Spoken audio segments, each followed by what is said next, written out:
ഗുരുവായൂരിൽ നിന്ന് അവിടെ എന്തോ പറയാം ഗുരുവായൂർ ക്ഷേത്രനടയിലാണെന്ന് തോന്നുന്നു. ഗുരുവായൂരിൽ നല്ല തിരക്ക് അനുഭവപ്പെടുന്നു എന്നാണ് മനസ്സിലാകുന്നത്.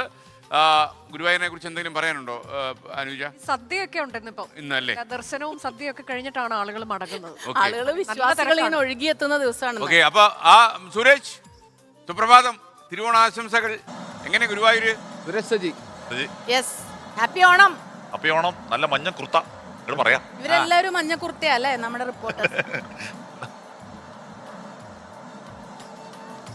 എന്തായാലും എല്ലാവർക്കും ഓണാശംസകൾ. ഗുരുവായൂരിലും വലിയ തിരക്ക് തന്നെ അനുഭവപ്പെടുന്നുണ്ട്. പ്രത്യേകിച്ച് തൃശ്ശൂരുകാരെ സംബന്ധിച്ചും മറ്റുള്ള കണ്ണന്റെ വിശ്വാസികളെ സംബന്ധിച്ചുമൊക്കെ അവരുടെ ഓണം എന്ന് പറയുന്നത് കണ്ണനൊപ്പം ആഘോഷിക്കുക എന്നുള്ളതാണ്.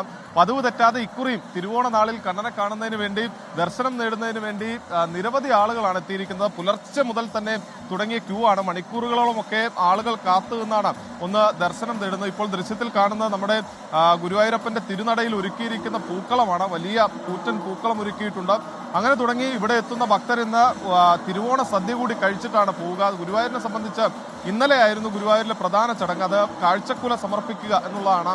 ഈ ഓണം എന്ന് പറയുമ്പോൾ ഒരു കാർഷിക സമൃദ്ധിയെ അടയാളപ്പെടുത്തുന്ന ഒരു ഫെസ്റ്റിവൽ കൂടിയാണ്. അതുകൊണ്ട് തന്നെ ഗുരുവായൂരിനെ സംബന്ധിച്ച് ഈ കാഴ്ചക്കുല അത് കണ്ണന് മുന്നിൽ സമർപ്പിക്കുക എന്നുള്ളതാണ്. ഈ പ്രത്യേകിച്ച് തൃശ്ശൂർ ജില്ലയിൽ മാത്രമുള്ള ചെങ്ങാലിക്കോടൻ എന്ന് പറയുന്ന വാഴക്കുല അത് കണ്ണന്റെ തിരുനടയിൽ സമർപ്പിച്ചുകൊണ്ടാണ് ഈ ഉത്രാട ദിനത്തിൽ കാഴ്ചക്കുല സമർപ്പിക്കുന്നത്. ആ ചടങ്ങുകൾ ഇന്നലെ പൂർത്തിയായിരുന്നു. ഇന്ന് തിരുവോണ ദിനത്തിലും, അതായത് തിരുവോണ ദിവസത്തിൽ കണ്ണനെ തൊഴുക, അതിനുശേഷം ഗുരുവായൂരിൽ നിന്ന് തിരുവോണ സദ്യ കഴിച്ച് മടങ്ങുന്നതാണ് അതിൻ്റെ ഒരു പതിവ് രീതി. ഇക്കുറിയും നിരവധി ആളുകൾ ഇങ്ങോട്ടേക്ക് എത്തുന്നുണ്ട്. വലിയ തിരക്ക് അനുഭവപ്പെടുന്നുണ്ട്. ഇവിടെ എത്തുന്ന ഭക്തർക്ക് സുഗമമായി ദർശനം നടത്തുന്നതിന് വേണ്ടിയുള്ള സൗകര്യങ്ങളെല്ലാം തന്നെ ഗുരുവായൂർ ദേവസ്വം ബോർഡും ഒരുക്കിയിട്ടുണ്ട്.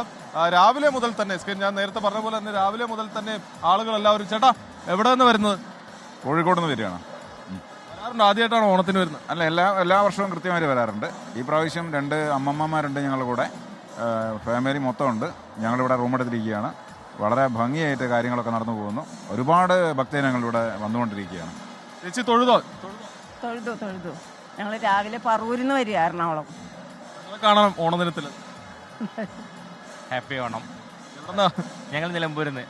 ഓക്കെ, എന്താ തൃശ്ശൂരിന് പുറത്തു നിന്നൊക്കെ ഉള്ള ആളുകളാണ്. അവരെല്ലാവരും ഓണം ഗുരുവായൂരിൽ തന്നെ ആഘോഷിക്കാം എന്ന് കരുതി വന്ന ആളുകളാണ്. എല്ലാവരും ദർശനമൊക്കെ കഴിഞ്ഞു നിൽക്കുന്നു. വലിയ തിരക്ക് ഇവിടെ അനുഭവപ്പെടുന്നുണ്ട്.